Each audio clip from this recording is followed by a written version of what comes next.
아주 성공하고 싶은 열망으로 가득 차여 있었던 한 청년이 있었습니다. 이 청년이 어떻게 하면 성공할 수 있을까? 성공의 비결은 뭘까?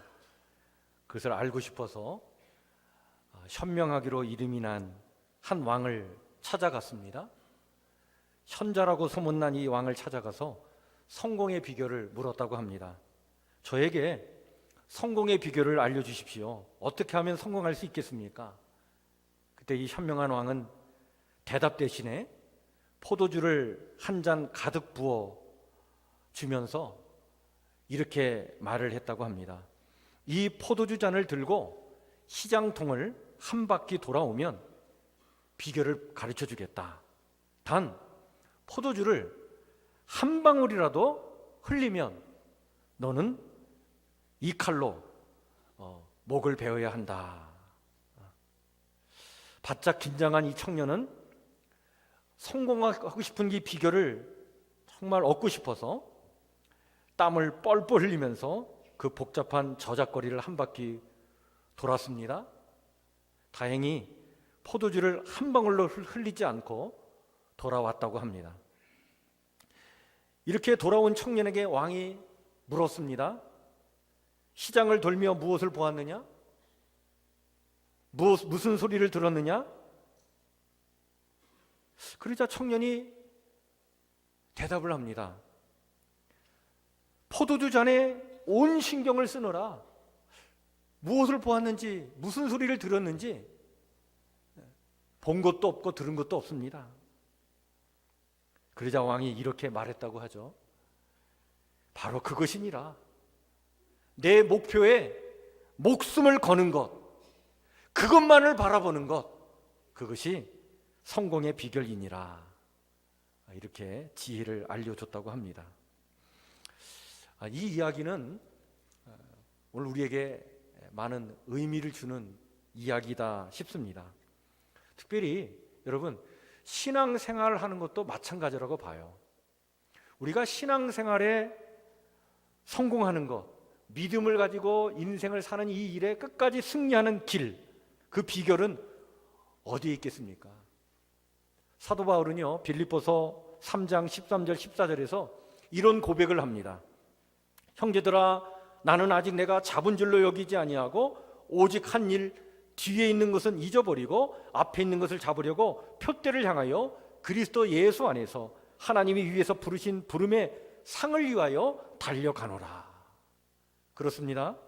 바울은요, 뒤에 있는 것은 다 잊어버리고 앞에 있는 것을 잡으려고 표대를 향하여 그 주님만을 향하며 그 오직 주님만을 바라보면서 그 모든 환난과 역경을 이겨내고 끝까지 사명을 감당하여 승리의 인생 여정을 완주했던 것입니다. 여러분, 우리가 믿음의 조상이라고 하는 아브라함의 믿음 또한 마찬가지였어요. 이 아브라함이 75세 하나님의 음성을 듣지 않습니까? 너는 너의 고향과 친척과 아비집을 떠나 내가 내게 보여줄 땅으로 가라. 내가 너로 큰 민족을 이루고 내게 복을 주어 내 이름을 창대하게 하리니 너는 복이 될지라. 너는 눈을 들어 너 있는 곳에서 동서남북을 바라보라. 보이는 땅을 내가 너와 내 후손에게 주리라. 이 약속의 말씀을 받고는 오직 그 약속의 말씀만을 바라보며 살았습니다. 그 약속을 주신 하나님만을 바라보며 살았습니다. 그 약속이 이루어지기까지는요, 사실은 이 아브라함은요, 만만치 않은 현실의 많은 문제를 안고 살았어요. 그러나 이 아브라함은 자신의 눈을 그 현실의 문제에 고정하지 않고 약속하신 하나님께 두고 살았습니다. 따라서 현실에 눈을 고정하고 하나님의 약속을 늘 의심하면서 불평과 원망으로 살지 않았습니다. 하나님께 눈을 고정하고 현실의 문제들을 압도해 나가 결국 승리의 인생을 살았던 것이 아브라함입니다. 그래서 여러분, 오늘 우리 모두의 믿음의 본이 되었던 사람이 누구예요? 아브라함이에요. 그래서 아브라함을 우리가 믿음의 조상이라고 이야기하는 것이죠.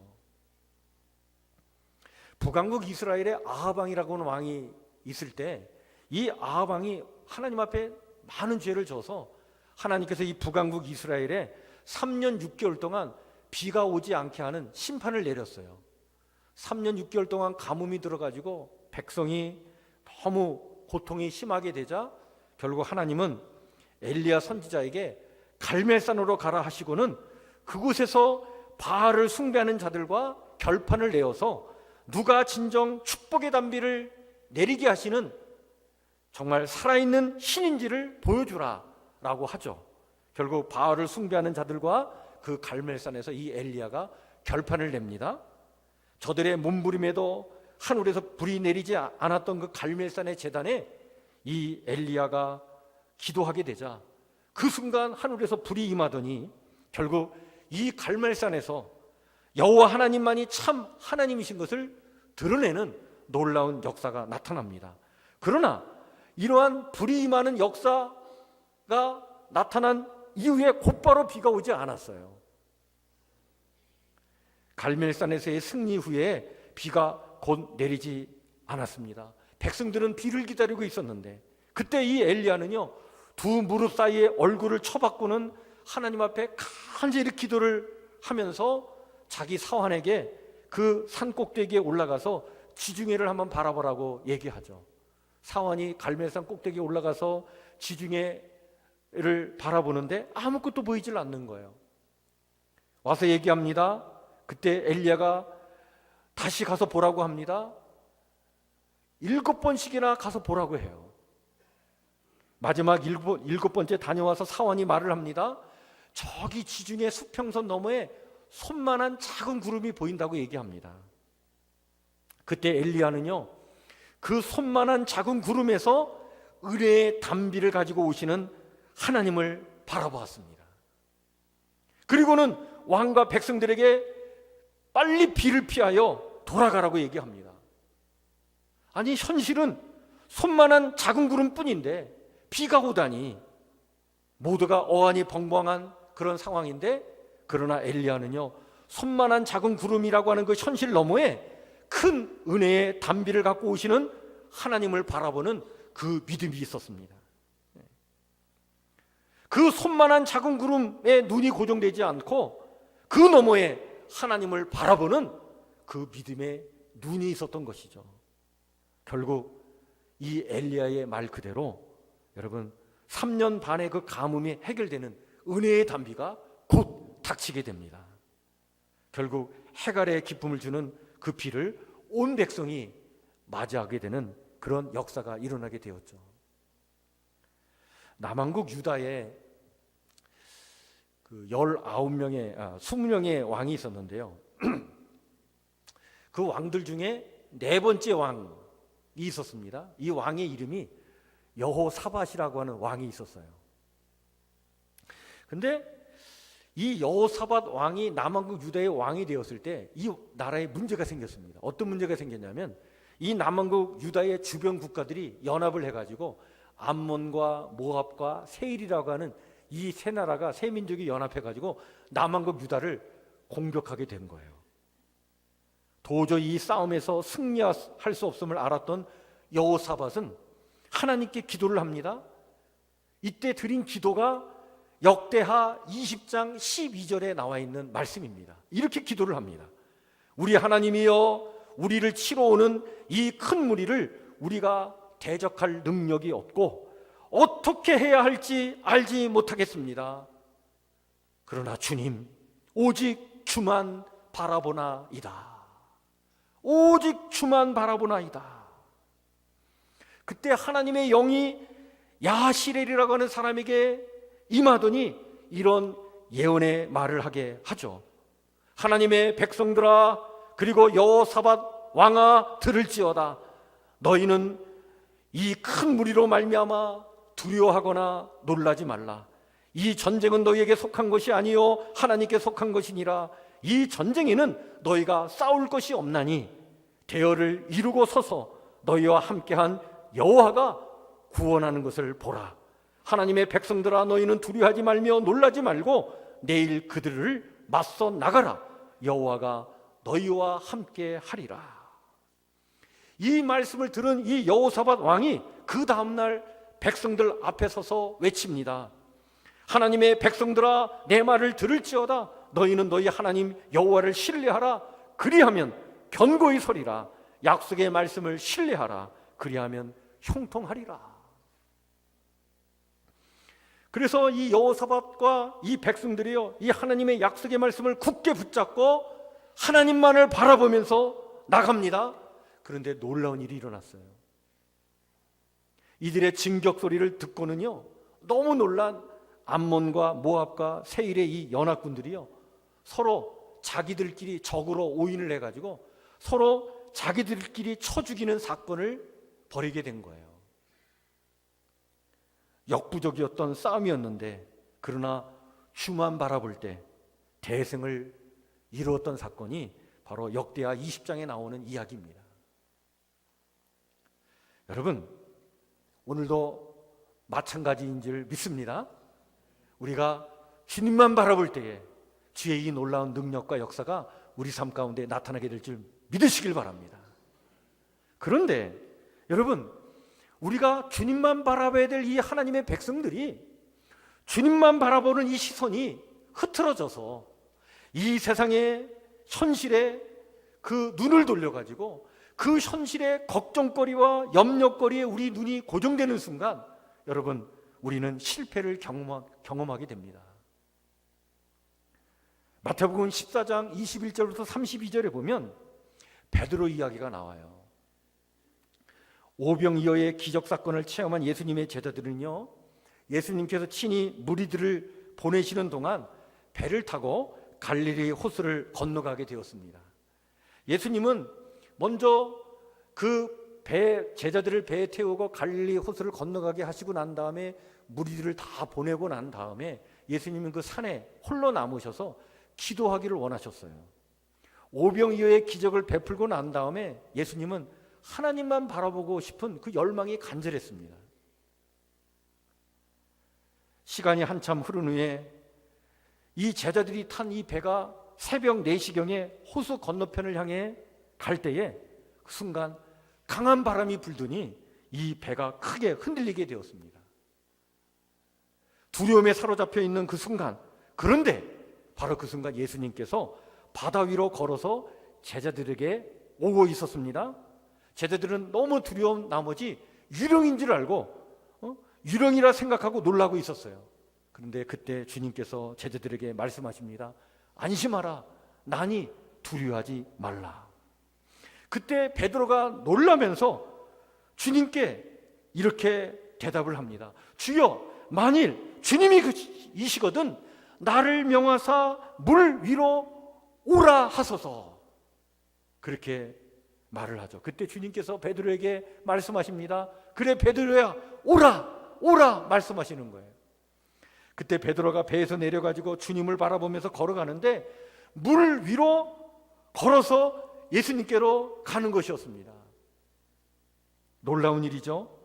그런데 그 순간 강한 바람이 불자 이 주님을 향한 시선이 흐트러지더니 이 베드로가 무엇을 보게 되냐면 바로 큰 물살을 보게 된 거예요. 그 순간 물에 빠지고 맙니다. 그때 두려움에 압도당한 이 베드로가 소리를 지르면서 외칩니다. 주여, 나를 구원하소서. 예수님께서 즉시 손을 내밀어 베드로를 붙잡아 그를 건져내면서 이렇게 말씀하시죠. 믿음이 작은 자여, 왜 의심하느냐. 여러분, 이 베드로가 물에 빠진 이 사건은요, 오늘 우리에게 매우 중요한 의미를 안겨줍니다. 여호수아 7장에 보면 여리고성을 무너뜨린 이스라엘 백성이 그 다음으로 공격한 성이 나와요. 여리고성 다음에 어떤 성을 공격하죠? 아이성이었습니다. 근데 이 아이성을 공격하기 전에 먼저 정탐꾼을 보내요. 그래서 몇 명의 정탐꾼이 가서 이 아이성을 보고 옵니다. 와서 보고를 합니다. 뭐라고 얘기하냐면, 이 백성을 다 올라가게 할 필요가 없습니다. 왜냐하면 아이성은 너무 작기 때문에, 여리고성에 비하면 너무 작기 때문에 그냥 병사 한 3,000명만 올려보내도 되겠습니다. 이렇게 보고를 합니다. 아이성보다 몇십 배 더 큰 여리고성을 무너뜨린 그 승리에 도취되어 있었을까요? 이번에는 이 이스라엘 백성들이요, 하나님께 기도하지 않고 그냥 아이성만 보고 그냥 병사 3,000명을 올려보낸 거예요. 그런데 이 싸움에서 패하고 맙니다. 성을 오르는 그 비탈길에 이 병사 3,000명이 올라가는데, 그 아이성에서 내려오는 그 아이성의 병사들을 맞이할 때 그 내려오는 병사들의 그 힘에 붙여가지고 결국에는 등을 돌리고 도망치게 돼요. 도망치다가 36명이 그 자리에서 전사합니다. 그리고 그 내려가는 비탈길에서 도망치는 그 꼴을 이스라엘 백성들이 그걸 보고 있었어요. 그 순간 이스라엘 백성의 그 마음이 마치 물같이 녹아내렸다라고 성경에 기록되어 있는 것을 보게 됩니다. 여러분, 하나님만을 바라보고 나갔을 때는 그 큰 성 여리고가 무너졌는데, 그 아이성만을 보고 나갔을 때는요, 백성의 마음이 물같이 녹아내렸던 것입니다. 여러분, 이것이 실제 우리의 신앙생활에선 일어나는 일들 아니겠습니까? 오늘 우리가 읽은 히브리서 12장 2절 본문 말씀은요, 신앙의 정석이 무엇인지를 우리에게 명확하게 말해주고 있는 말씀입니다. 다시 한번 보시죠. 믿음의 주여 또 온전하게 하시는 이인 예수를 바라보자. 그는 그 앞에 있는 기쁨을 위하여 십자가를 참으사 부끄러움을 개의치 아니하시더니 하나님 보좌 우편에 앉으셨느니라. 여러분, 그렇습니다. 나의 믿음을 온전케 하고 내 믿음의 주인이 되는 분은 여러분, 내가 아닙니다. 주님이라고 하는 사실입니다. 그래서 내 믿음의 주권이 주님께 있다는 사실을 믿고 내가 내 믿음에서 승리하기 위해서 여러분, 오직 주님만 바라보라는 거예요. 이것이 우리의 신앙의 정석이라고 하는 것입니다. 주님 바라보면 주님께서 나의 믿음을 온전케 하시고, 주님 바라보면 끝내 승리의 길을 가도록 주님께서 내 삶 속에서 역사하시는 줄 믿으시길 바랍니다. 이게 믿음의 정석이에요. 이게 신앙의 정석입니다. 주님께서 십자가의 부끄러움을 개의치 아니하시고 그 십자가를 참으셔서 종국에는 하나님 보좌 우편에 앉아 만왕의 왕으로 승리하셨던 것처럼 우리 또한 끝까지 주님만 바라보며 나가면 이러한 승리의 면류관을 얻게 될 줄 믿으시길 바랍니다. 오직 주님만을 바라보는 이 믿음을 가졌던 이사야는요, 이사야 40장 31절에 이렇게 우리를 향해서 힘있게 외칩니다. 오직 여호와를 앙망하는 자는 새 힘을 얻으리니 독수리가 날개치며 올라감 같을 것이요 다른 박질하여도 곤비하지 아니하겠고 걸어가도 피곤하지 아니하리로다. 주님만을 바라보는 자는 새 힘을 얻는다는 겁니다. 주님만을 바라보는 자는 독수리 날개치며 올라가듯 비상하게 될 것이라는 것입니다. 다른 박질하여도 피곤치 않게 될 것이라는 사실입니다. 여러분, 이 약속의 말씀을 믿고 주님만 바라보시길 바랍니다. 끝내 승리하게 될 줄 믿습니다. 그런데요, 여러분, 주님 바라보면 지금 이 이사야 선지자의 고백처럼 독수리 날개치며 비상하는 그런 능력을 갖게 되는 것뿐만 아니라 여러분, 주님 바라보면 또한 주님 닮게 되는 줄 믿으시길 바랍니다. 주님 바라보면요, 주의 인격과 주의 성품이 나의 것이 되는 거예요. 참으로 힘겨운 시간을 보내면서도 주님만을 바라보았던 다윗은요, 시편 34편 5절에 이런 고백을 합니다. 여러분, 이 다윗의 고백을 한번 들어보세요. 주를 앙망하여 얼굴에 광채를 내었으니 이 얼굴은 부끄럽지 아니하리로다. 이 고백을 합니다. 주를 앙망하여 주님만 바라봐서 이 얼굴에 광채가 나게 되었다는 거예요. 내 얼굴이 부끄럽지 않은 얼굴이 되었다는 거예요. 그런데 여러분, 이 다윗이 이 고백을 어디에서 한지 아세요? 어느 순간에 이런 찬양의 노래를 부른지 아세요? 다윗이요, 사울왕을 피해가지고 도망자로 살다가 결국에는 도망칠 데가 없어갖고 어디까지 도망치냐면 국경을 넘어서 가드라고 하는 나라의 가드왕 아기스에게까지 도망을 칩니다. 그래서 이 가드왕 아기스 앞에까지 갔는데 그곳에서 생명의 위협을 느껴요. 그래서 거기서 살아나기 위해서 이 다윗이 어떤 행동을 취하냐면 침을 질질 흘리면서 마치 미친 채 합니다. 정신 나간 사람처럼 행동을 하는 거예요. 그래서 그 가드왕 아기스가 이 다윗을 거기서 그 나라에서 쫓아냅니다. 그때 쫓겨나면서 고백했던 찬양의 고백이 시편 34편의 노래예요. 여러분, 인간적으로 생각해 보세요. 얼마나 비참해요.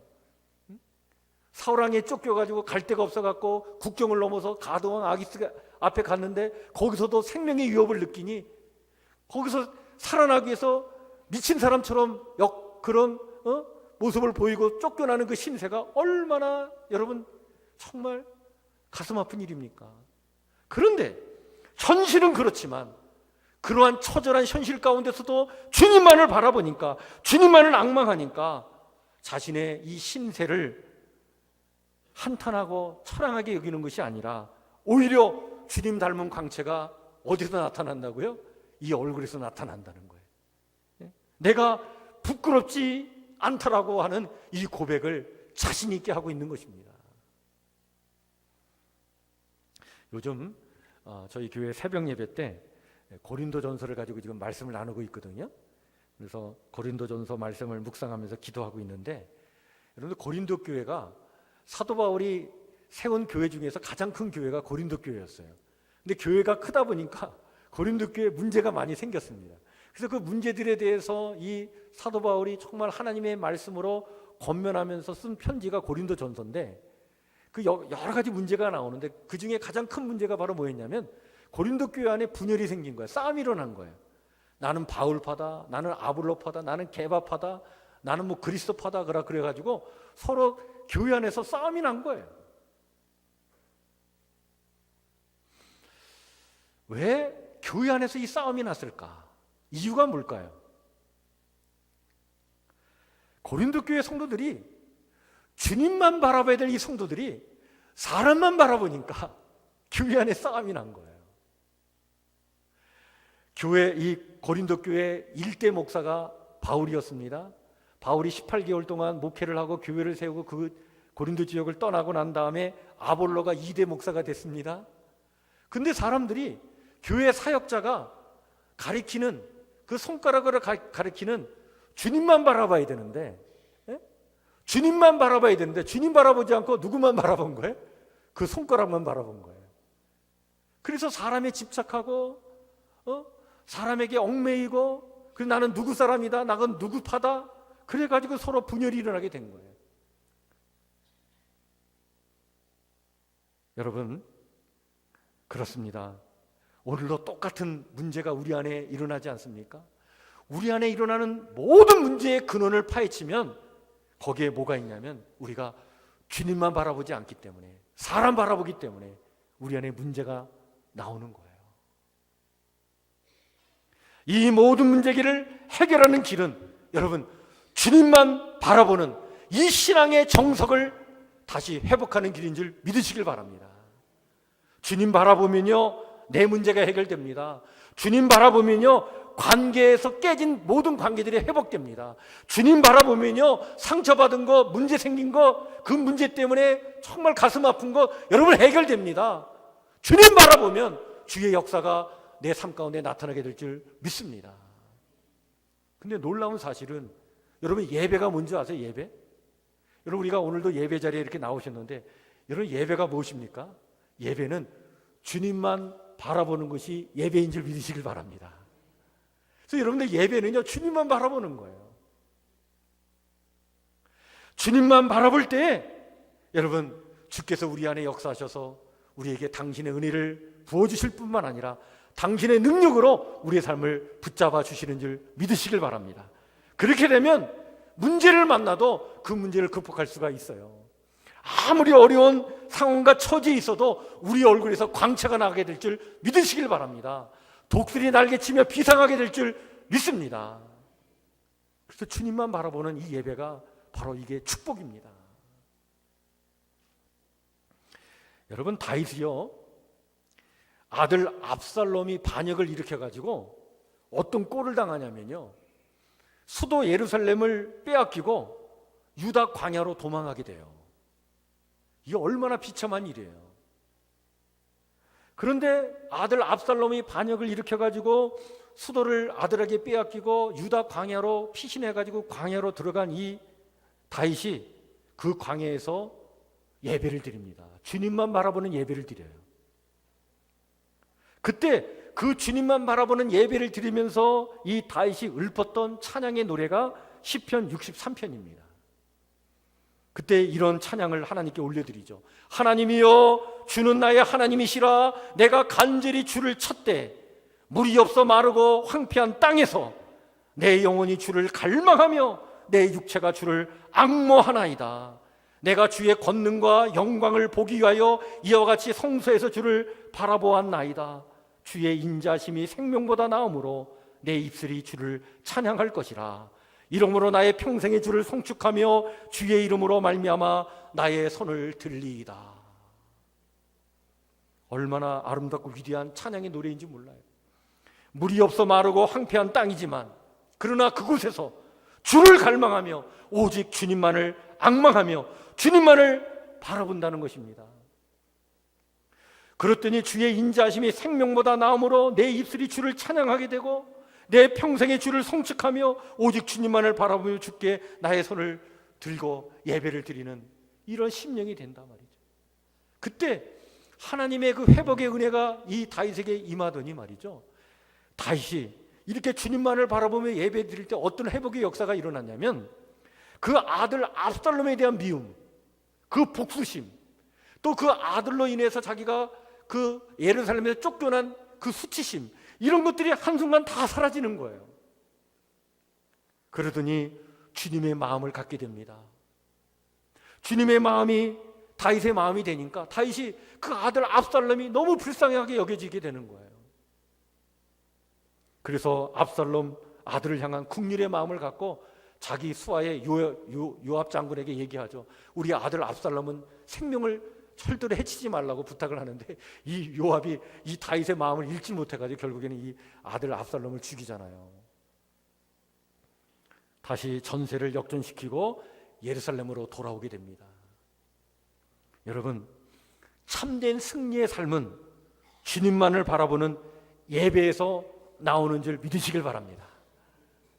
올 한 해 여러분 정말 이 예배 자리에 나와 예배를 드릴 때마다 여러분 원래 이 표처럼 주께 외치시고 주의 일을 기대하시고 주만 바라보시는 살아있는 예배자들 다 되시기를 주의 이름으로 간절히 축원해 드립니다.